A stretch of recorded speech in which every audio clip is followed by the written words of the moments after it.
Welcome to Jane Agency. Ang topic natin for today's video ay how to unlock task on Joyo Live app. Maraming nagtatanong sa akin kung ano daw yung update sa bagong task ni Joyo Live app, bakit daw nakalock na. Sa ngayon, ito yung bagong task ni Joyo Live app. After ng 7 days mo na newbie ka, ganito na yung itsura niya. Nakalock na yung task mo. Kahit mag-live ka ng 10 oras sa isang araw, wala kang matatanggap na daily reward.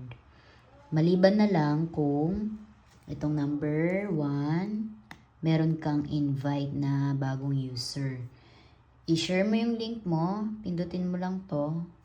Tapos, pa-registerin mo sila, mag-sign up sila. Tapos, ma-unlock mo na to. Meron kang 700 na daily task sa loob ng 7 days. Kung wala ka namang invite, kailangan naman itong pangalawa, sa loob ng 7 days, meron kang income na 70,000 diamonds para ma-unlock mo rin itong daily task ni Joyo. Yung newbie task naman natin, ganito yung itsura niya. Kung nakapag-submit ka ng video mo doon sa app, kapag register mo, kapag first time mo mag-login, kasi magsasubmit ka doon ng video mo. Tapos, pag nakapasa ka, ito yung magiging task mo. 3,000 diamonds per hour, 2 hours per day sa loob ng 14 days. Pero kung audio task ang in-applyan mo, tapos pasado ka kaagad, first account mo, ganun, newbie ka talaga, wala kang account dati. Ito yung task mo, 2,250 per hour, 2 hours per day in 14 days. Bali, ang tip ko sa inyo, sa mga newbies dyan, audio yung piliin nyo para hindi na kayo dadaan sa audition.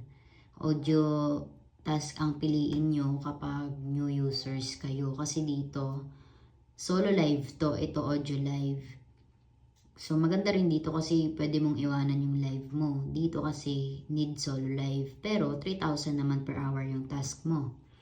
So, kung confident naman kayo, makakapas kayo sa video na sinubmit nyo, ganun, wala namang problema, dito kayo mag-apply. Pero kung tingin nyo, alanganin yung pinasa nyong video, dito na lang kayo mag-apply sa audio. Kung bagong register ka pa lang.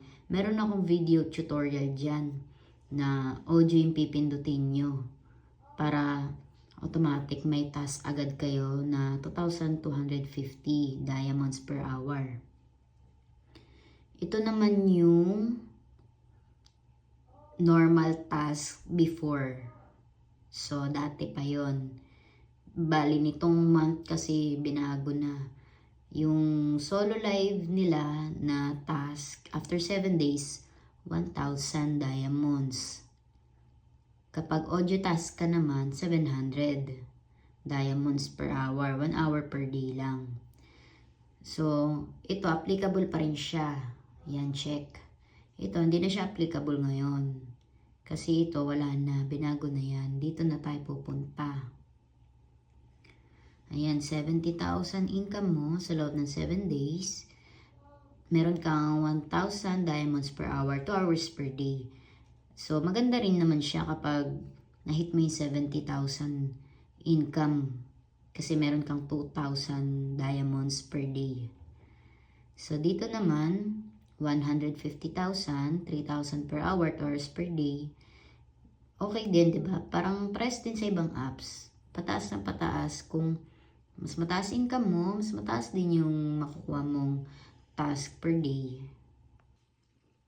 So, ang tip ko sa inyo, kung mahilig naman kayong mag-invite, why not, di ba, gamitin tong task na kailangan mo mag-invite. Kung may gifter ka naman din sa live mo, why not din itong pangalawa, subukan para ma-open mo yung task mo ng 7 days. Sa mga nagsasabi sa akin kasi in-uninstall na daw nila yung Joyo Live nila kasi wala na silang nakukuwang task per day. Okay lang naman yun kung Syempre, sayang din naman yung task nyo per day. Kung masipag kayo mag-tasking pero walang nakukuha, bakit hindi na lang i-uninstall yung app, 'di ba? Pero kung tulad nga ng sinabi ko, ito may invite kayo at may gifter kayo, pwede kayo mag-continue sa app. Next vlog natin, kapag okay na yung task ni Joyo Live, kasi nag-request din ako dito na baka pwedeng alisin na lang to, kasi nga, yun nga sabi ko, parang di siya okay sa mga host natin na masipag mag-tasking per day kahit walang earnings, 'di ba? So, next vlog ko, yon kapag may bagong task ulit si Joy Live, i-upload ko kaagad para ma-update kayo. Hanapin sa FB itong page na Jane Agency PH at mag-message para masend yung link ng app. Take note, i-mention mo yung pangalan ng app na gusto mong applyan. Paki-subscribe na rin sa ating YouTube channel at paki-like na rin ng ating video. Paki-follow na rin sa ating TikTok account. Paki-like na rin sa ating Facebook page. Maraming salamat.